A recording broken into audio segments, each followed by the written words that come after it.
नमस्कार साथियों। भारत ने सफलपूर्वक चंद्रयान 3 लैंडिंग कराया।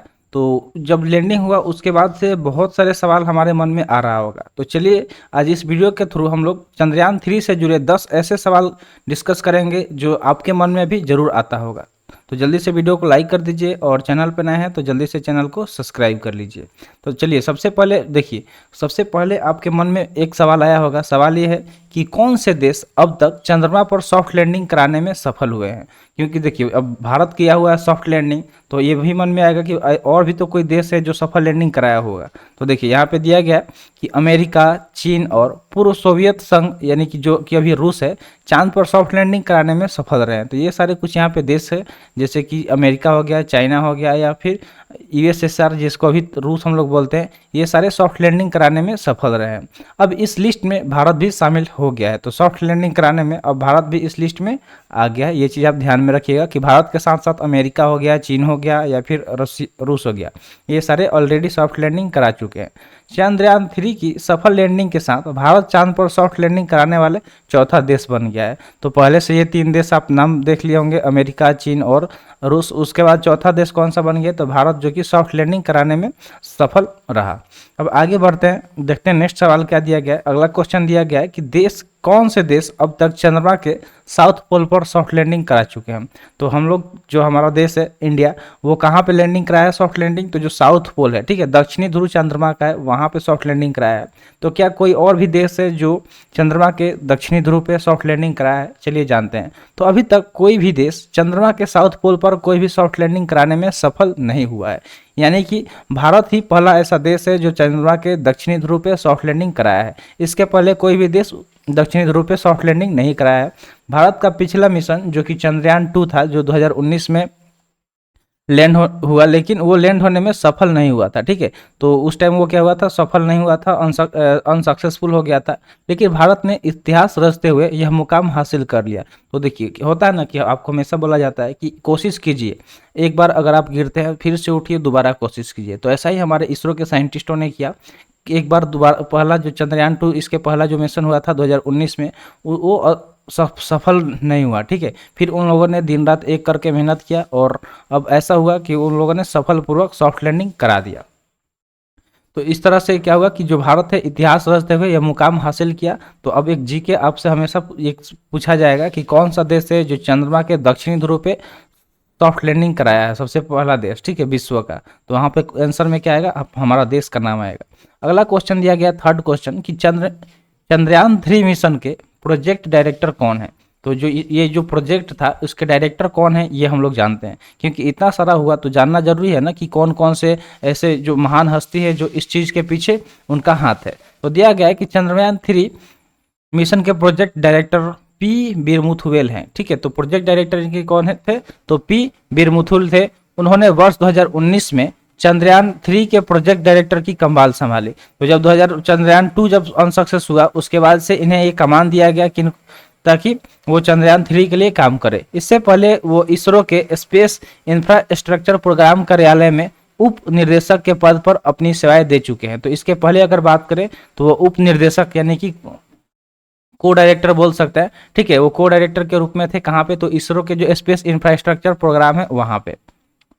पी वीरमुथुवेल ने इससे पहले चंद्रयान 2 मिशन में महत्वपूर्ण भूमिका निभाई थी। तो जो चंद्रयान 2 मिशन था उसमें भी उन्होंने महत्वपूर्ण भूमिका निभाई थी। वह तमिलनाडु के विल्लुपुरम के रहने वाले हैं। तो कहाँ के रहने वाले हैं? तो तमिलनाडु में विल्लुपुरम जगह है, वहाँ के रहने वाले हैं। और उन्होंने भारतीय प्रौद्योगिकी संस्थान मद्रास यानी कि IITM यानी कि IIT मद्रास से पढ़ाई की है। ठीक है, तो ये एक IITian है जो कि मद्रास IIT से पास आउट हैं। और ये कहाँ के रहने वाले हैं? तो तमिलनाडु के विल्लुपुरम के रहने वाले हैं। तो ये सवाल भी आई होप आपको समझ में आ गया होगा। बढ़ते हैं नेक्स्ट सवाल की तरफ। अगला सवाल दिया गया है चौथा नंबर, कि राष्ट्रीय अंतरिक्ष दिवस कब मनाया जाता है। तो अब अंतरिक्ष दिवस यानी कि नेशनल स्पेस डे कब मनाया जाता है, ये हम लोग जानते हैं। तो प्रधानमंत्री नरेंद्र मोदी ने 23 अगस्त को राष्ट्रीय अंतरिक्ष दिवस यानी कि नेशनल स्पेस डे के रूप में मनाने की घोषणा की।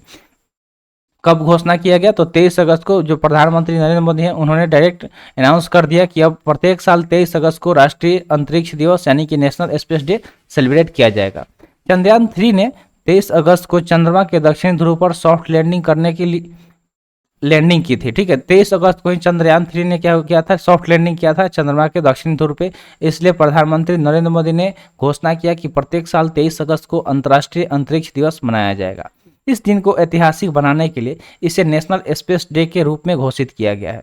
तो ये देश मतलब ये जो दिन है ये ऐतिहासिक हो, ठीक है, हिस्ट्री में ये हमेशा नाम इसका लिया जाए, इस वजह से ऐसा घोषणा किया गया कि प्रत्येक साल इसे नेशनल स्पेस डे के रूप में मनाया जाएगा। किसे, तो 23 अगस्त को।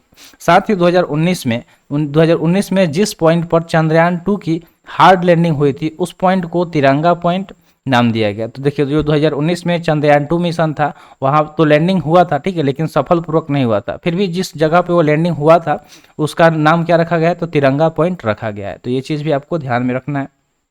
अगला क्वेश्चन आपके सामने है। क्वेश्चन है, चंद्रयान 3 मिशन का विक्रम लैंडर जिस पॉइंट पर लैंड हुआ था उसे किस नाम से जाना जाता है। तो जो चंद्रयान 3 का जो मिशन सक्सेसफुल हुआ, सक्सेसफुल सॉफ्ट लैंडिंग कराया गया, तो जिस जगह पे वो लैंड हुआ उसका भी नाम रखा गया है। तो चलिए जानते हैं कि उसका क्या नाम रखा गया। तो दिया गया कि 23 अगस्त 2023 को चंद्रयान 3 मिशन का जो विक्रम लैंडर है चंद्रमा के दक्षिणी ध्रुव के जिस पॉइंट यानी कि सतह पर लैंड हुआ था उसे शिव शक्ति पॉइंट, ठीक है, शिव शक्ति पॉइंट नाम दिया गया है। कौन सा पॉइंट नाम दिया गया है, तो शिव शक्ति पॉइंट नाम दिया गया है।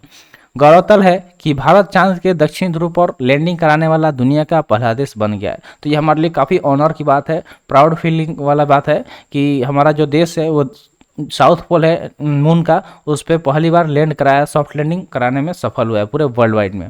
अगला क्वेश्चन दिया गया कि इसरो ने चंद्रयान 3 मिशन के लैंडर को विक्रम नाम क्यों दिया।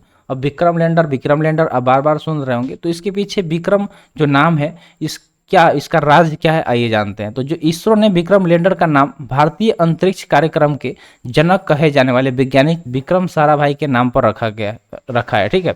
तो जो ये विक्रम लैंडर है इसका नाम किसके नाम पर रखा गया है, तो जो भारतीय अंतरिक्ष कार्यक्रम के जनक यानी कि जो फादर कहे जाने वाले वैज्ञानिक जिनका नाम है विक्रम साराभाई, उनके नाम पर है इस लैंडर का नाम विक्रम लैंडर रखा गया। विक्रम लैंडर का भार अगर हम बात करें यानी कि उसके वजन का, तो 1752 किलोग्राम है। विक्रम लैंडर ही चांद की सतह पर सॉफ्ट लैंडिंग करने वाला है, ठीक है, यानी कि यही लैंड किया कौन, विक्रम लैंडर चंद्रयान के सतह पे। सॉफ्ट लैंडिंग उसे कहते हैं जिसमें बिना किसी नुकसान के कोई भी लैंडर चांद की सतह पर उतरता है, ठीक है। तो सॉफ्ट लैंडिंग का मतलब ही समझ लीजिए कि सॉफ्ट लैंडिंग किसे कहते हैं, तो जिसमें बिना कोई नुकसान, कुछ भी नुकसान नहीं हो रहा हो थोड़ा सा भी, और जो मतलब लैंडर चांद की सतह पर उतरता है उसको हम लोग क्या बोलते हैं, सॉफ्ट लैंडिंग बोलते हैं। तो ये सवाल भी आपके मन में था, तो ये भी क्लियर हो गया होगा। अगला सवाल दिया गया है, इसरो ने चंद्रयान 3 मिशन के साथ भेजे गए रोवर को क्या नाम दिया। तो देखिए, पर एक लैंडर और एक रोवर, दो चीज भेजा गया, तो रोवर का क्या नाम दिया गया है, आइए जानते हैं। तो जो प्रज्ञान यहाँ पे दिया गया है कि चंद्रयान 3 मिशन को इसरो ने 14 जुलाई 2023 को आंध्र प्रदेश के श्रीहरिकोटा में सतीश धवन अंतरिक्ष केंद्र से लॉन्च किया था। इसरो ने चंद्रयान 3 मिशन के लैंडर को विक्रम और रोवर को प्रज्ञान नाम दिया गया है, जो एक वैज्ञानिक पेलोड है, ठीक है। ये क्या है, एक वैज्ञानिक पेलोड है। प्रज्ञान एक रोबोटिक व्हीकल है, ठीक है। प्रज्ञान की बात करें तो एक रोबोटिक व्हीकल है जिसका संस्कृत में अनुवाद ज्ञान होता है। इसका संस्कृत में अगर हम अनुवाद करेंगे तो ज्ञान होगा, यानी कि ये क्या करेगा, ज्ञान इकट्ठा करेगा। चंद्रयान 3 मिशन 2019 के चंद्रयान 2 मिशन का अनुवर्ती है, ठीक है। ये सेम उसका ही अनुवर्ती है क्योंकि चंद्रयान 2 सक्सेस नहीं हुआ था, तो उसके लिए चंद्रयान 3 को लॉन्च किया गया। चंद्रयान 2 का विक्रम लैंडर चंद्रमा की सतह पर दुर्घटनाग्रस्त हो गया था। क्या हुआ था, जो चंद्रयान 2 था तो वो चंद्रमा के सतह पर जैसे ही लैंड किया तो वहाँ पे एक्सीडेंट हो गया, इस वजह से चंद्रयान 3 लॉन्च हुआ और जो कि सफलपूर्वक रहा। अगला क्वेश्चन दिया गया है, क्वेश्चन नंबर 8 कि चंद्रयान 3 मिशन को लैंडर और रोवर की लाइफ कितनी है। जो चंद्रयान 3 का जो मिशन हुआ इसके जो लैंडर हैं, ठीक है, इसके लैंडर और रोवर जो है उनका लाइफ कितना है, यानी कि कितने साल तक उसका वैलिडिटी है, ये चीज़ जानते हैं। तो विक्रम लैंडर और प्रज्ञान रोवर चांद की सतह पर 14 दिन तक विभिन्न प्रकार की खोज में लगे रहेंगे। सोलर पैनल की मदद से ये डिवाइस चार्ज होकर चांद पर एक्टिव रहेंगे, ठीक है। साथ ही इसरो चीफ एस सोमनाथ का यह भी कहना है कि 14 दिन बाद भी चंद्रमा के काम करने की संभावना से इनकार नहीं किया जा सकता, ठीक है। यानी कि जो ये चंद्रयान के साथ भेजा गया लैंडर और रोवर है इसका लाइफ मात्र 14 दिन है, लेकिन ऐसा कहा जा रहा है कि जो इसरो के चीफ है कौन है, तो एस सोमनाथ जी, उन्होंने कहा कि ऐसा नहीं है कि 14 दिन बाद ये खत्म हो जाएगा, उसके बाद भी इसका काम हम लोग ले सकते हैं, इसको काम में ले सकते हैं। अगला क्वेश्चन यहाँ पे दिया गया 9th नंबर कि 23 अगस्त को ही क्यों कराई गई चंद्रयान 3 की लैंडिंग। अब यहाँ पे जो 23 अगस्त बार बार हम लोग बात कर रहे थे, ठीक है, इसको नेशनल स्पेस डे भी घोषित कर दिया गया मनाने के लिए। तो ये 23 अगस्त के पीछे का रहस्य क्या है, आइए जानते हैं। तो इसरो ने 23 अगस्त को लॉन्चिंग की प्लानिंग पहले ही कर ली थी, ठीक है, कि 23 अगस्त का लॉन्चिंग होगा, ये प्लानिंग पहले से ही किया गया था। ऐसा इसलिए किया गया कि चांद के एक हिस्से पर केवल 14 दिन की सूरज की रोशनी पहुंचती है, ठीक है। आप देखते होंगे कि 14 दिन क्या होता है कि हमें चांद दिखाई देता है और मतलब उसके बाद से रोशनी उस पर से गायब हो जाता है और अगले 14 दिन वहाँ अंधेरा रहता है।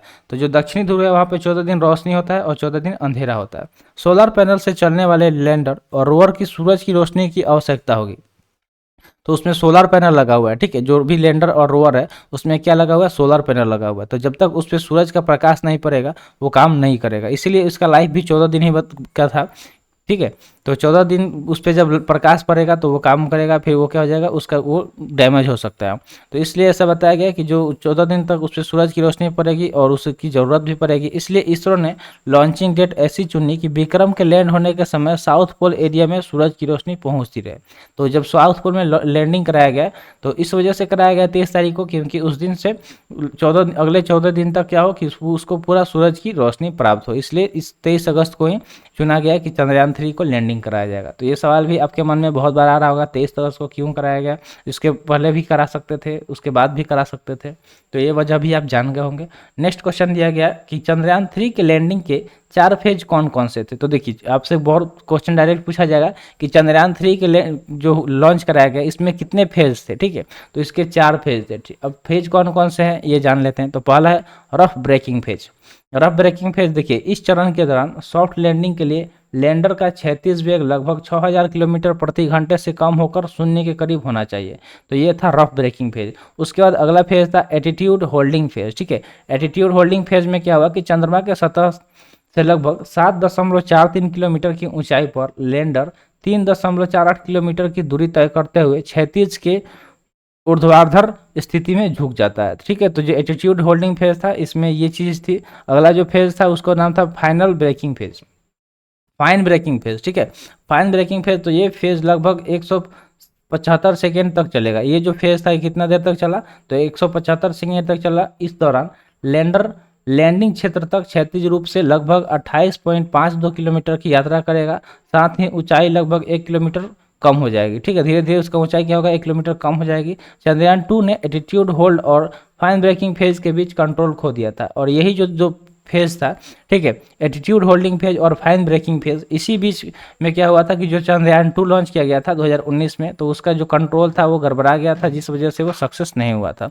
अगला और लास्ट फेज कौन सा था है, तो टर्मिनल डिसेंट। यह लैंडिंग का आखिरी फेज है जब पूरी सतह से लंबवत लैंडर को चंद्रमा की सतह पर उतरने के लिए तैयार होता है। तो ये लास्ट फेज था। तो आपको चारों फेज के बारे में समझ में आ गया। और ये भी सवाल आपके मन में आया होगा कि कौन सा फेज था जहाँ पे फेलियर हुआ था चंद्रयान 2। तो आपको समझ में आ गया होगा कि एटीट्यूड होल्डिंग फेज और फाइनल ब्रेकिंग फेज, इसी बीच के दौरान क्या हुआ था कि चंद्रयान 2 अपना कंट्रोल खो दिया था। तो आई होप आपको ये चारों फेज समझ में आ गया होगा जो चंद्रयान 3 में यूज किया गया था लैंडिंग कराने के लिए। तो आज के लिए इतना ही। आज का सेशन यहीं पे समाप्त हुआ। सेशन कैसा लगा कमेंट सेशन में जरूर बताइएगा और ऐसे इन्फॉर्मेटिव वीडियो पाने के लिए चैनल को सब्सक्राइब कर लीजिए। तो मिलते हैं फिर अगले वीडियो में। Thanks for watching. जय हिंद।